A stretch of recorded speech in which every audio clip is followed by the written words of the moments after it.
tenais à exprimer ma satisfaction de venir présenter mon cursus professionnel devant ce charmant public. Ceci étant, je m'en vais me présenter. Je m'appelle El Haj Omar Khan, plus connu sous le nom de Abou Khan. Comme le savent peut-être certains, je suis Halpulaar, donc Peul. Et chez nous les Peuls, en général, on a deux noms. Le premier nom qui est officiel et qui est donné par le papa, et le second nom qui est donné par la maman. Et en général, c'est le second nom, le nom de la maman, qui est le plus populaire.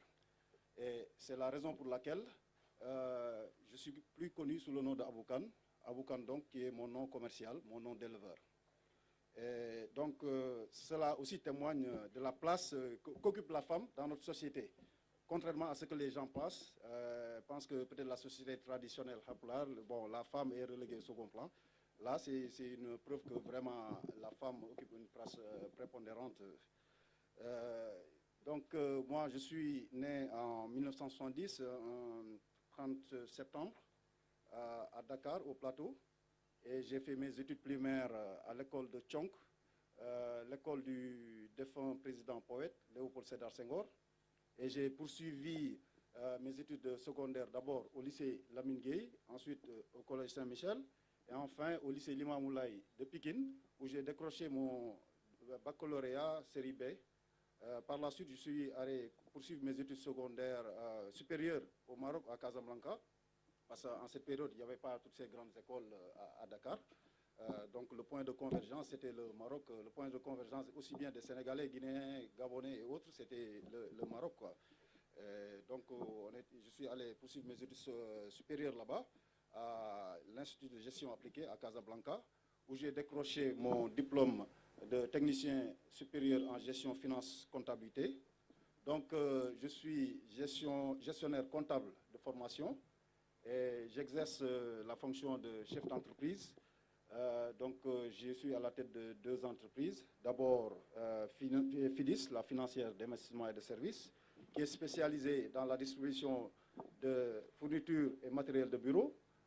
Et aussi, l'autre entreprise, celle-là qui est la plus connue et peut-être qui a fait que je suis là devant vous aujourd'hui, le GIE Bergerie Galoya de Mbao, qui est spécialisé dans la production d'animaux de race et dans la distribution d'aliments de bétail. Donc cette bergerie aujourd'hui occupe plus de 75% de mes activités. Par ailleurs, je suis à la tête d'une association, l'ADAM, qui est une alliance d'éleveurs professionnels spécialisés dans l'amélioration des races ovines, bovines, caprines, et de la volaille aussi. Et cette association d'éleveurs professionnels aujourd'hui organise l'un des plus grands événements de l'élevage dans la sous-région, qui se trouve être le Salon international de l'élevage et qui est à sa 9e édition. Et également, j'ai été secrétaire général avant de devenir président de cette association depuis pendant une dizaine d'années. Donc c'est à partir de 2012 que je suis devenu le président de cette structure. Pour revenir, j'en profite pour saluer les membres du bureau de cette grande association ici présents. Donc pour revenir un peu à mes débuts professionnels, j'ai démarré en 1996 à mon retour du Maroc avec un magasin de distribution de produits locaux. Parce que, bon, moi, je me suis dit, avant même d'aller au Maroc, je me suis dit que, bon, moi, je vais faire mes études supérieures, non pas pour avoir un diplôme, pour venir occuper quelque poste que ce soit, mais c'est surtout pour aller acquérir des connaissances qui vont me permettre de gérer demain l'entreprise que je vais créer. Donc, c'est beaucoup plus pour le savoir qu'autre chose. Et quand je suis revenu, alors, j'avais des propositions avec mes frères qui étaient plus ou moins bien placés dans l'administration. J'avais des opportunités d'avoir des postes, mais je me suis dit que, bon, je vais tenter le coup, je vais aller investir dans le commerce. Et c'est comme ça que j'ai ouvert un magasin de distribution de produits locaux, d'oignons, de pommes de terre locales et de riz local. Donc j'ai été l'un des premiers à ouvrir un magasin de vente de riz local, de riz de la vallée, dont on fait la promotion aujourd'hui. Donc à Dakar, j'ai été l'un des premiers à le commercialiser à Dakar. Et cela a continué jusqu'en 1997. Donc avec des amis basés aux États-Unis, on a créé une société de négoce international et d'intermédiation financière qui s'occupait qui s'occupait à faciliter les échanges entre les commerçants sénégalais basés à Dakar et dans les régions intérieures et leurs fournisseurs basés à Dubaï, à Hong Kong et en Taïwan, Chine, etc. Et ce business a prospéré jusqu'en 2005. Et c'est ce business qui m'a permis de créer et de vulgariser cette bergerie Galoya de Mbao. Ce business aussi m'a été inspiré à cause de ma passion de l'élevage. Et c'est une passion qui m'a été inculquée dès la naissance, parce que je suis né, j'ai grandi dans l'élevage. J'ai trouvé que ma maman élevait à la maison.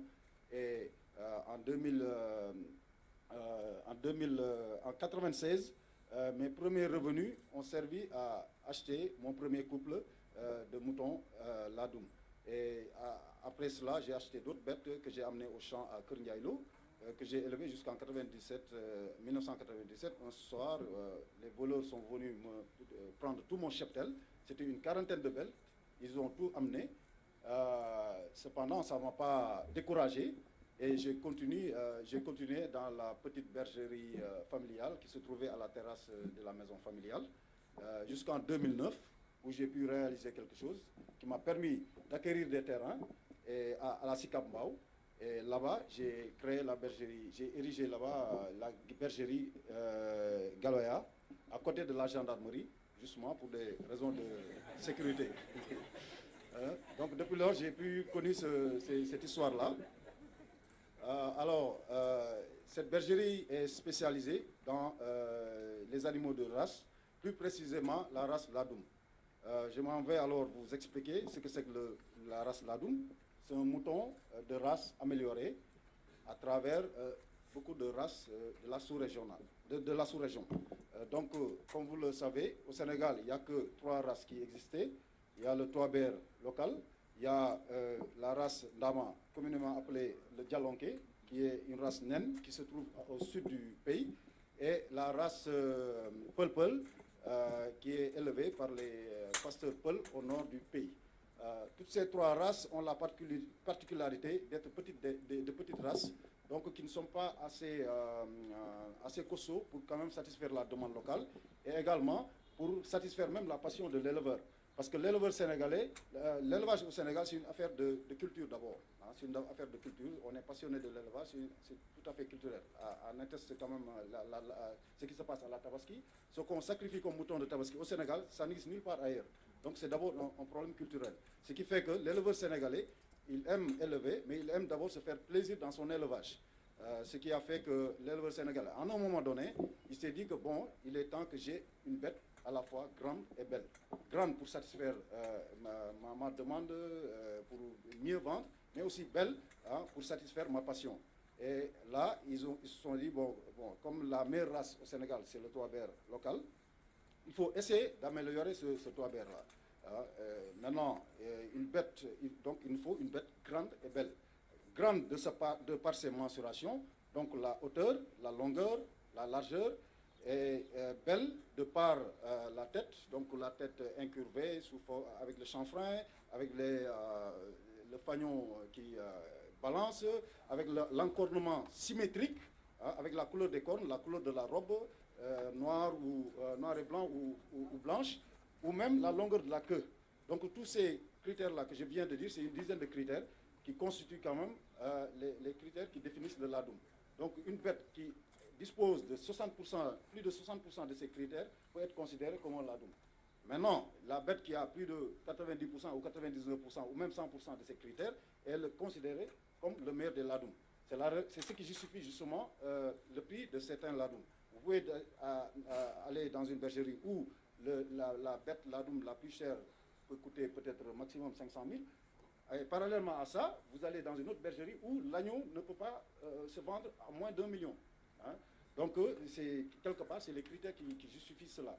Et le Ladoum, c'est comme ça on a voulu améliorer le Touaber local en y joignant le Touaber mauritanien d'abord, qui est plus haut, en y joignant le Bali-Bali malien, qui est plus large et plus long, et en y joignant également le Bali-Bali nigérien, qui est plus haut et plus large, et également en y joignant surtout le tchadien, le Bali-Bali tchadien, qui est trapu, mais du point de vue esthétique, qui présente quand même des caractéristiques extraordinaires à cause de son chanfrein, à cause du fagnon, à cause de la longueur de la queue et à cause de l'ossature. Donc, c'est en regroupant toutes ces races-là qu'on a pu aboutir au ladoum, qui est aujourd'hui une race extraordinaire qui peut aller jusqu'à une hauteur de 113 cm au garrot, une longueur qui peut faire jusqu'à 158 cm, avec un tour de poitrail allant jusqu'à 140 cm, pour un poids qui peut avoisiner les 150 kg. Ça, on le trouve nulle part ailleurs dans le monde. Donc, je profite de cela quand même pour parler de l'importance du ladoum dans le développement de l'économie sénégalaise. Parce que comme on le sait, aujourd'hui, le Sénégalais est un grand consommateur de moutons. Rien que pour la Tabaski, on a besoin de plus de 720 000 béliers, alors qu'on n'en produit que 400 000 par an. Là, c'est déjà un marché pour les futurs entrepreneurs que vous êtes.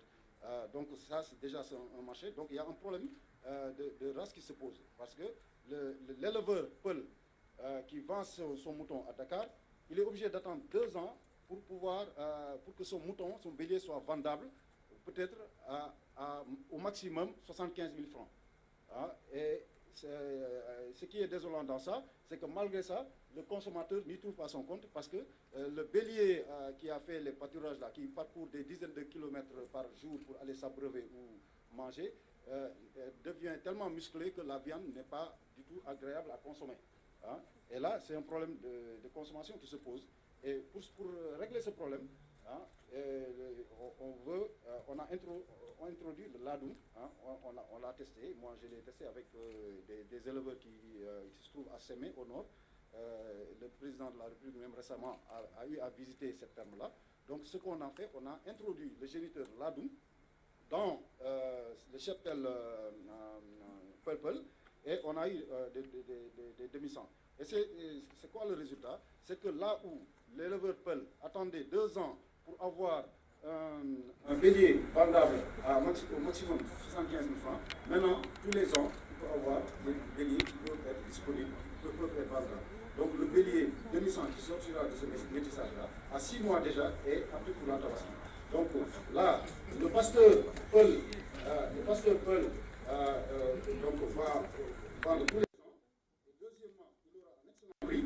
Et troisièmement, le consommateur qui trouve son compte. Parce que dorénavant, à la place du mouton musclé, on va lui proposer un agneau tendre. Et nous aussi, éleveurs de race, nous y trouvons notre compte. Parce que dorénavant, on a un nouveau marché. Donc notre mouton, qui est un géniteur, qui est là pour améliorer le cheptel local, et qui d'habitude est sacrifié lors de la Tabaski ou lors des Badren, maintenant ce géniteur-là va servir à améliorer le cheptel local. Donc tout le monde y trouve son compte. Maintenant, il y a autre chose aussi que je voulais vous dire, vous qui êtes futurs entrepreneurs, et c'est un créneau porteur, parce que là, il y a un problème de marché. Parce que quand même, ce qui est plus difficile, ce n'est pas de produire ni de créer. Ce qui est plus difficile, c'est de vendre. Or, le marché existe. Parce qu'aujourd'hui, il y a un problème, il n'y a pas d'offre de viande de mouton d'agneau. Il n'y en a pas au Sénégal. Parce que les races locales qu'on a ne nous permettent pas de faire cette offre. Parce que le peul local, parce que quand on parle d'agneau, c'est entre 4 mois et 9 mois, maximum 10 mois. Donc l'agneau peul qui a 10 mois ne peut pas produire plus de 8 kilos. Et ça ne peut pas régler le problème. Maintenant, qu'est-ce qu'il faut? C'est de prendre, et je le dis au passage aussi, les grands restaurants sénégalais qui respectent quand même les normes, parce que c'est des restaurants, quand ils vous disent agneau, c'est agneau. C'est différent de certains restaurants qui ne sont pas sérieux. Vous entrez, ils vous disent c'est de la viande d'agneau, alors que c'est des moutons qui ont 2 ans, 1 an et demi. Donc ces rares restaurants-là qui respectent les normes, ils sont obligés d'importer la viande d'agneau. Ils importent le gigot d'agneau à 6 500 francs le kilo. Donc 10 € le gigot d'agneau. Ça, c'est aberrant. Hein? Donc, ça veut dire qu'il n'y a pas de marché, il n'y a pas d'offre au Sénégal. Donc, il faut en profiter. Vous qui préparez vos sujets de mémoire ou qui vous préparez à entrer dans l'entreprise, c'est un créneau porteur et c'est possible avec le ladoum parce qu'il suffit juste de prendre le géniteur ladoum, de le croiser avec la race locale qui n'est pas du tout chère parce qu'un seul géniteur peut améliorer 100 femelles locales. Hein? Donc, et ça, c'est sur une... donc, ça peut être sur une durée de 4-5 mois. Hein? Donc, avec l'amélioration, ça aboutit à un demi-sang, à un sujet amélioré. Et ce sujet amélioré-là, à peut-être 3, 4 mois, 6 mois, on peut se retrouver avec 15-20 kilos, ce qui peut quand même satisfaire la demande de ces restaurants-là.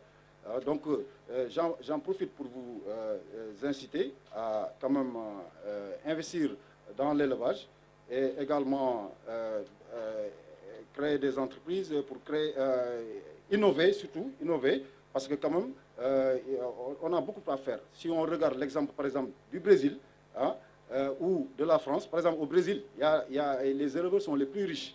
Parce que, à titre d'exemple, il y a un taureau brésilien qui appartient à deux entreprises. Le propriétaire initial, à un moment donné, il a voulu avoir un peu de liquidité. Il a vendu la moitié du taureau. Parce qu'un taureau, c'est un géniteur qui produit des embryons. Hein, donc, les embryons, un seul embryon peut aller jusqu'à plus de $100. Donc, et le géniteur, il a produit des milliers, voire des millions. Donc, il a vendu la moitié à $200 000. Maintenant, ça appartient à deux entreprises. Et ça, c'est possible au Sénégal, avec nos ladoum. Parce que nos ladoum, on les a tellement bien préparés et tellement bien faits qu'aujourd'hui, on est capable de rivaliser avec n'importe quel éleveur dans le monde. Donc, pour ne pas empiéter sur le timing, c'est ma modeste contribution, de ma modeste expérience. J'espère que vous avez été intéressés et j'espère que...